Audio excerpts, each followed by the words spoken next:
Mr. Richard Mille. Heard of his brand? Of course you have. Even if you can't afford his watches, you've probably seen them on the wrists of musicians, actors, and even some pro cyclists. Richard Milles are known for using exotic materials, pioneering these wild to no case-shaped designs, and for their hefty price tags, all while still maintaining some horological chops.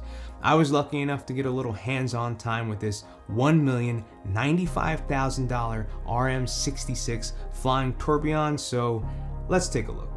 The most noticeable feature of the RM66 is that red gold skeletonized hand holding up the devil's horn sign while simultaneously clutching the watch's movement, which sorta looks like a guitar.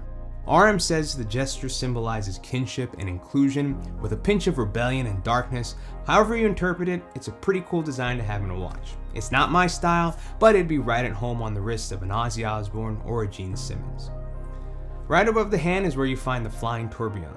Flying turbs, I learned that slang from Kevin Hart, don't have upper bridges, so it looks like the tourbillon cage is just floating right above the hand.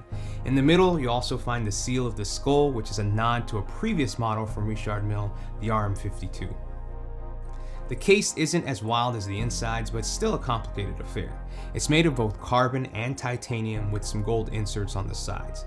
The bezel and the case back are made of carbon TPT, which is tougher and a little more complicated to produce than regular carbon. In between the carbon, you'll find grade 5 titanium along with polished red gold inserts that are finished in a Clou de Paris pattern. The dimensions of the case are 42.7mm wide, 49.94mm tall, and 16.5mm thick. The overall package is kind of big for me, which is why I tend to like the sportier RM6702. It's a little more svelte on the wrist and looks great on athletes during competitions. I'm not an athlete, but I can try. The crown is massive and is easy to grip, and it's made of grade 5 titanium. Richard Mille says it's in the shape of a spider gripping the center ruby and rubber gasket. The ease of grip is great since the watch isn't an automatic. And don't worry about overwinding it because the crown is torque limiting, so it disengages when the mainspring reaches optimal tension.